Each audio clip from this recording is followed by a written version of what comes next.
So today on this Singer 201 with the potted motor, the famous gear drive assembly, we're going to show you how to take it apart. And so without further ado, let's take it apart. Start by loosening the two screws. There's one on each side that clamps down the lid or cap on the motor itself. Just loosen the screws a couple of turns. Small screwdriver, small flat blade, of course.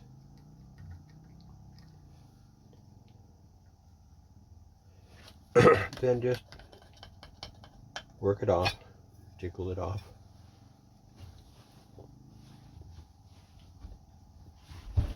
Take off the clutch knob by loosening the screw in the back several turns, but don't take it all the way out. And then twist the clutch knob until it comes out. Take out the clutch washer behind it and work the wheel off.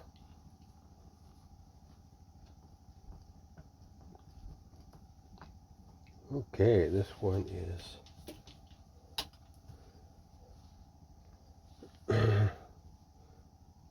feels like it's slightly welded by glue.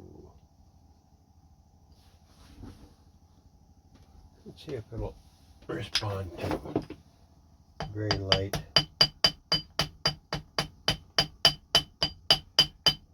This is a fairly fragile hand wheel. It will break if you smack it hard.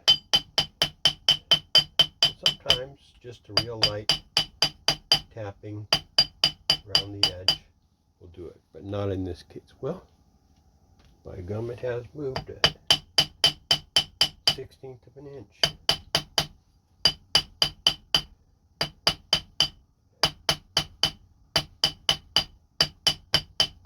What are you doing there? Yeah, we're nearly 1/8 of an inch.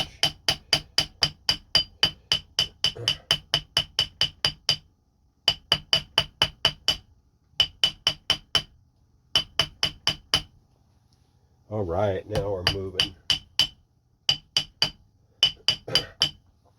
This is a block of hardwood. This one is a tropical wood called ipe. It's really dense and heavy, and I keep a few blocks of this around.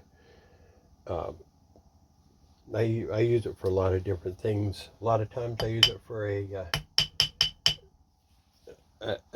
delicate hammer when I don't want to break anything, where hitting this with a steel hammer would very likely break it. But most of these hand wheels will just work off without any tapping. That's what it looks like once it comes off.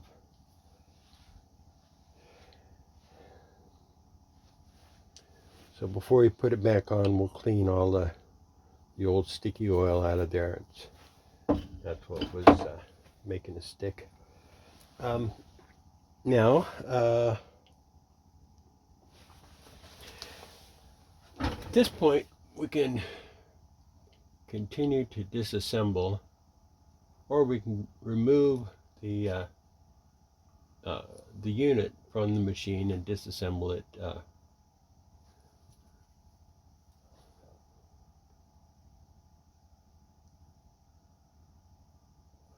Which I think we'll do. Let's see. You want a good size screwdriver for this.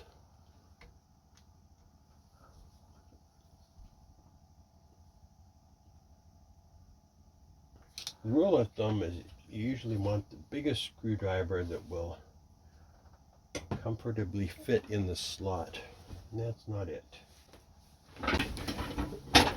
This is a cordless drill driver, and it's pretty convenient in a lot of cases, and especially with those two screws, because the drill driver has a hammering action that taps as it turns, And it's really helpful in loosening really tight screws.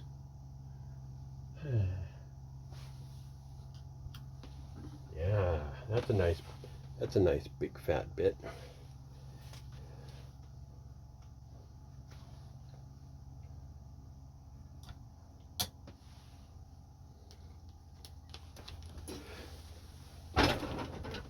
Now when I turn it on, you'll hear it tap as it tries to turn. Go.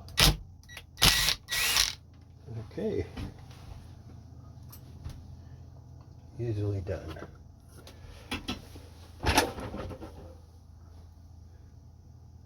we have the 2 screws that came out of there. And this thing's going to be greasy inside. There's just no way around that. There we go. Now the reason that I chose to remove this first is this one has a problem. This is the cap for the bottom motor brush spring, and this is the cap for the top motor brush spring, and as you can see, it's been busted off. They're just made of Bakelite, and it's not uncommon to find them with the top busted off, and it's not uncommon to bust one off yourself if you're not careful. So set that aside. Actually, we'll set this aside. Here's what we'll be working with.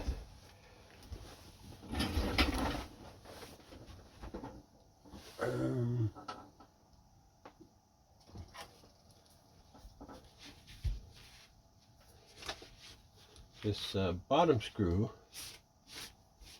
or cap I mean, should come out pretty easily. You don't have to tighten them. Get them snug, and the tension of the spring that's underneath the cap keeps it from unscrewing itself. Screwing it down too hard is what generally breaks the cap. There's the spring, and the brush has decided to stay in there, but we'll get it out in a minute.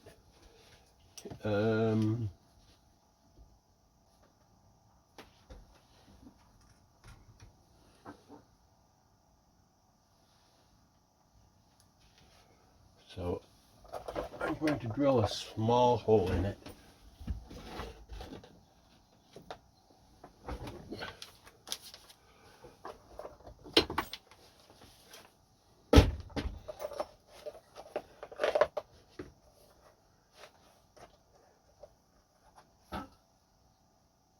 Let's see, how big a hole do I want?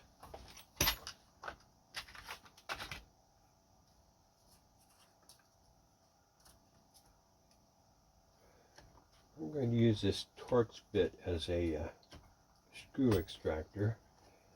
I have a screw extractor, but I don't want to go up and hunt for another tool right now while we're making a video.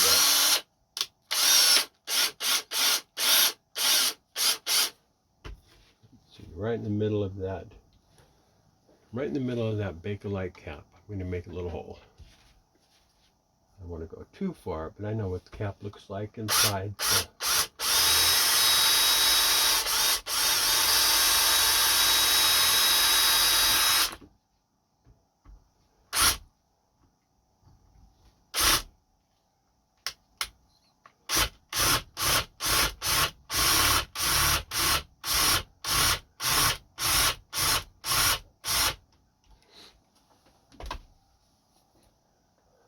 See, I think that I'll just be able to use a small screwdriver now in that hole that I made and just back it right out. There we go. There's the remains of the cap. You can see that where the top's been busted off. course, under that is the spring and motor brush.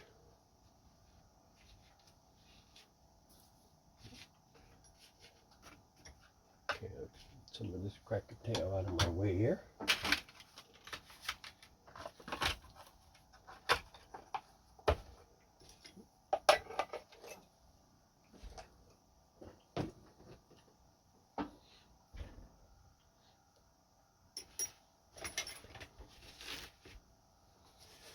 These two caps down here are grease caps. I'm going to wait until last to take those off because they're going to be super messy. Excuse me. This is the bobbin winder attached to the top here. We don't even have to worry about that except to clean it up and oil it. Here on the winding of the motor, this is the motor winding. Here's the armature inside. When the armature spins, it turns this gear down here. I guess you can see it inside there. You can also see that big lump of grease in there. And that gear contacts the gear on the hand wheel, and that's what turns the motor. I mean, that's how the motor turns the drive shaft of the machine. And let's see.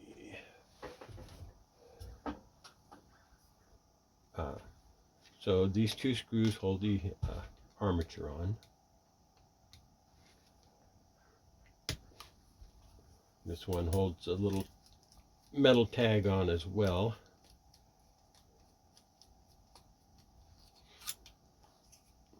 Motor identification tag.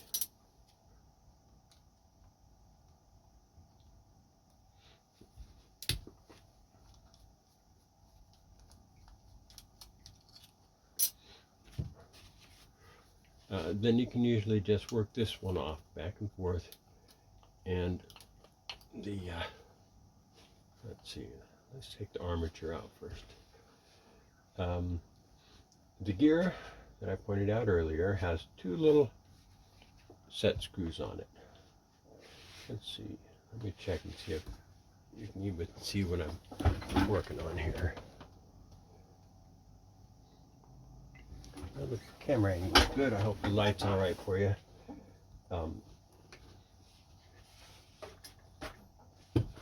But there are two little set screws here on this end of the gear, and they're about 30 degrees apart, I guess. Sometimes they're a little bit hard to see if they're covered with grease. Okay, so I'm going to loosen one.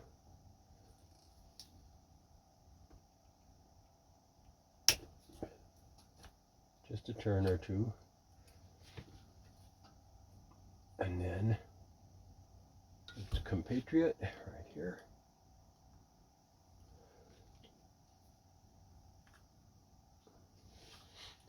And now we should just be able to slide this out of here.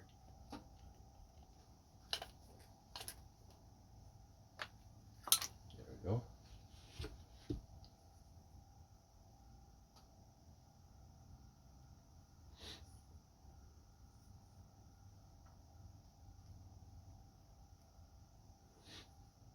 I'll have to investigate that little tag there. I'm not sure what that is.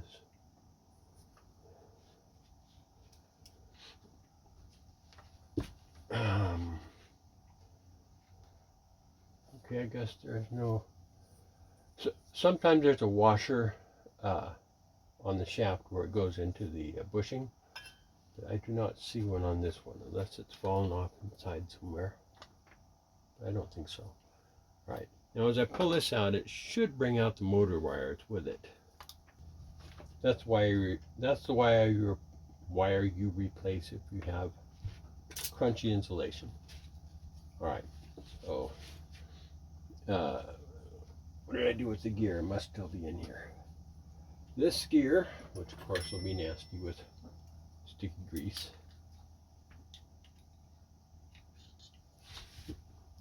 This is the gear, and you can see the two little, there's one of the set screws, and there's the other one. And one of these set screws is going to correspond to this flat spot on the shaft when you put it back together. When you put it back together, the set screws go at the far end of the shaft, and one set of one of the set screws is going to go right onto that. And the way that you find this thing when you have it all back together and you can't see it anymore is this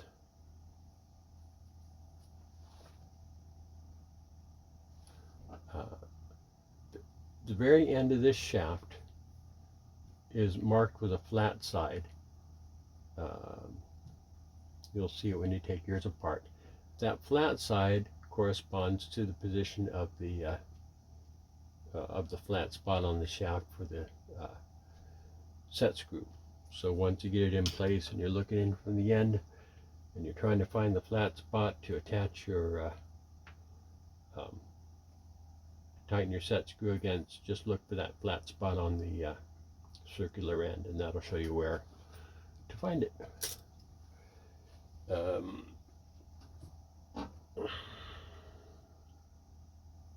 Yeah, these parts will go in the tank.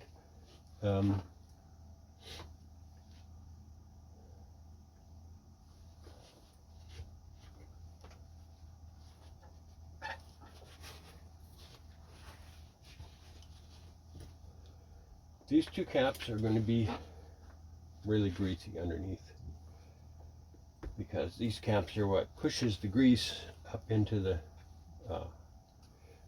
bearings where the shaft turns inside.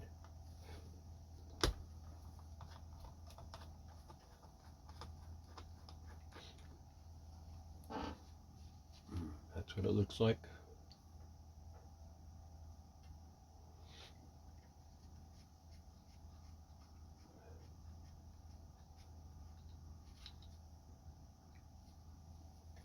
And inside of these grease tubes there is a wick that draws the grease up to the bearing, and the wick is held in place by a keeper and a spring, and you just kind of have to find it in here under the grease. That's the keeper. It's actually hollow. That's grease you're seeing.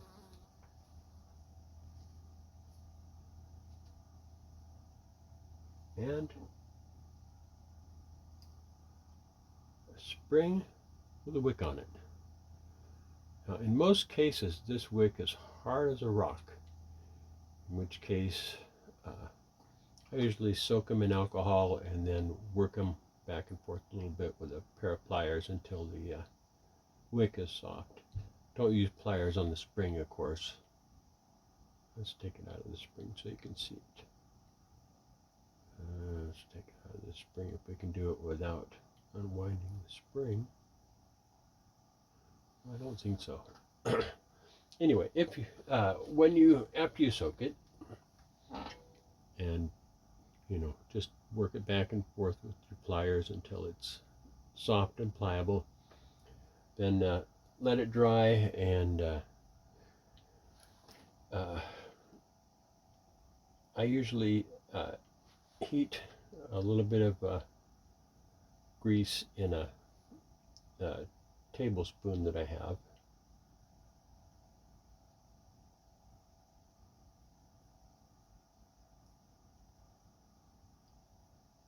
Okay, that's the spring.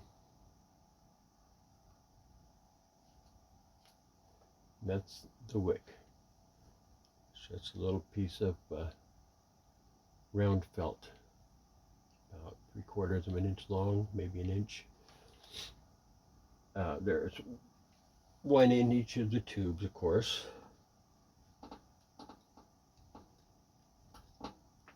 There, they all came out together in that one, but you can see that the spring is inside of the that keeper. You can see it has a hump on top that the spring goes into.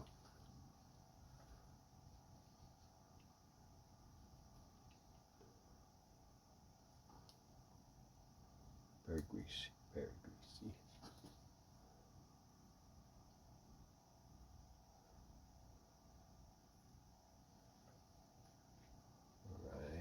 All right.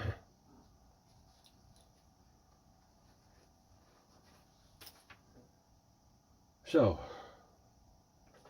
that's actually all that you need to know.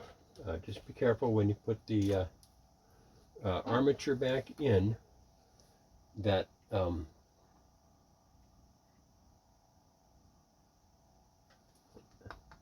actually just put the armature back in before you replace the grease wicks, because the grease wick is going to push up into the bearing where this thing has to pass through, and if it's sticking up too much, your armature won't be able to, the shaft of the armature won't be able to slide past it. So put the armature section back together before you put the grease wicks back in. And when I get around to putting it back together, it's going to take a bit of cleaning. I'll scrape all the excess grease out of there, and scrape the excess old grease out of the tubes, and carefully clean it with alcohol. I don't want to get alcohol on the painted part outside here, but I do like to use a little bit of alcohol on a rag to clean the inside real nice. You want to clean your shaft with alcohol, and you can get away with just cleaning the bushing unless it happens to be really scored badly by the by the passage of time and motor brushes. So the motor brushes rub against this armature constantly as the machine is running, and it can wear grooves in it. This has a very slight amount of groove in it. If it's really badly grooved, you can lathe it.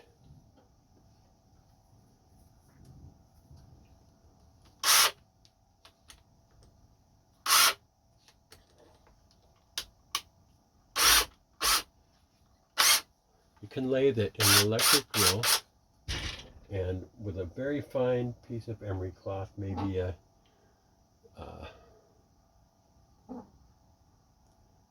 400, and then maybe after that a 600. Just hold it very lightly on there while you spin it until the armature looks nice and smooth. On some of the older machines, these grooves will be open, and they can get packed with dirt and grit and grease and filings and whatnot, and need to be scraped out. So I considered rebuilding this motor brush cap, which can be done, with the right glue and a little bit of filing. But I opted instead just to borrow one off of a different machine.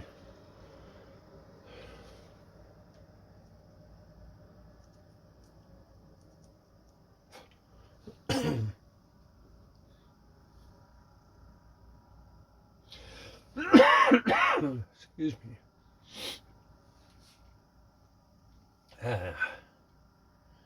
Been sick. I'm not sick anymore, but I was sick for a few days. You might have noticed in the beginning of this video. Okay, motor brush.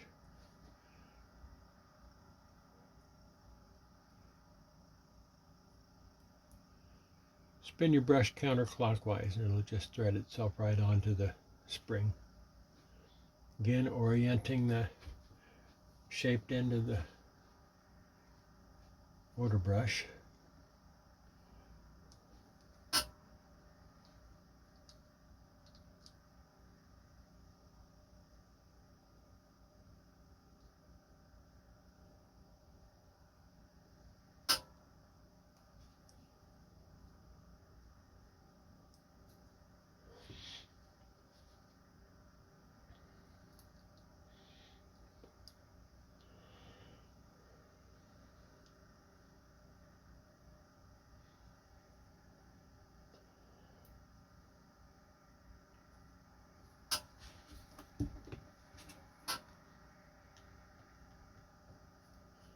Now it's time for the good part. You notice I didn't crank that down. Don't have to snug it down too tight, as we noticed before. These Bakelite caps can break off. Now let's see, where to put my testing wires. And now to test. My test wire is just a 110 cord with a plug on it and 2 alligator clips on the other end. I've tied a piece of rubber on there just to keep the two ends from making contact.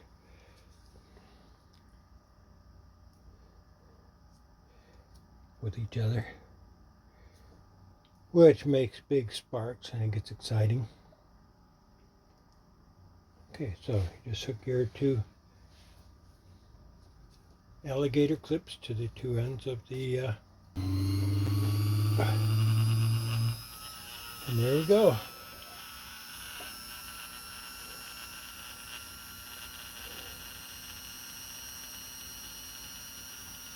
Let it run for a minute or so to run in and get settled.